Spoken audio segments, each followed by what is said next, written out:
வருஷம் தாண்டிடுது. இவ்வளோ அருமையாக இருக்கிறவனை வந்து வாயை பூட்டி போட்டிருந்தா எப்படின்னு சொல்லி பேச வைக்கிறார்.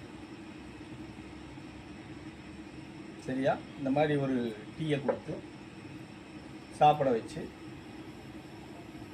இவர் சாப்பிட்டு அந்த டீயை வாந்தி பண்ணி அதில் கொடுத்து அவனை சாப்பிட சொல்கிறாரு. அவனும் அதை சாப்பிட்றான். சாப்பிட்ட மறுநாள் தூங்கி எந்திக்கும் போது குருக்கிட்ட துதி பாடிக்கிட்டு இருக்கான். எப்படி? மந்திரம் சொல்லி துதி பாடுறான். குருவை எழுப்புறான். நேரம் ஆயிடுச்சு, சாமி எந்திங்க அப்படின்னு சொல்லி.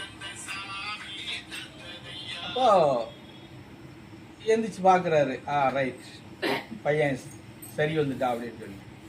அதுக்கப்புறம் அவனுக்கு செவி வழி மந்திரம், ஞான உபதேசம், எல்லா அறிவுரையும் கொடுக்குறாரு. பேச வச்சாச்சு இல்லையா? அவனும் எல்லாம் இன்னும் வேகமாக கற்றுக்கிறான்.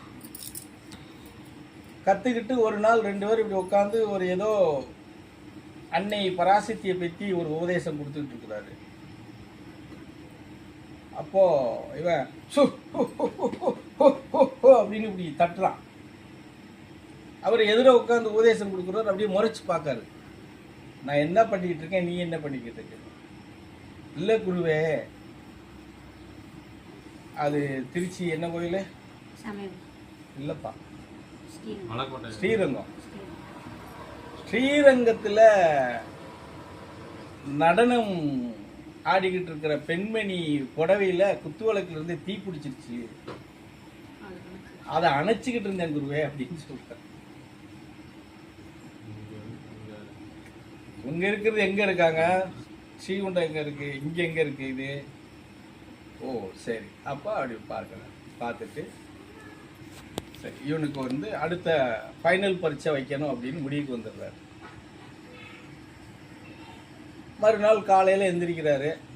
சமையல் பண்ணணும் குருவே, நீங்கள் சொல்லணும். இல்லைன்னா ஒரு பக்கம் அரிசி போட்டு சமையல் பண்ணுன்னு சொல்கிறாரு. ஒரு பக்கம்னா பெருசு தெரியலையா? அவ்வளோ பெரிய பக்கம் மரக்கா இல்லை, அந்த 5 பக்கம் சேர்ந்தது தான் மரக்கா. 5 படி சேர்ந்தா தான் மரக்கா. ஒரு படி.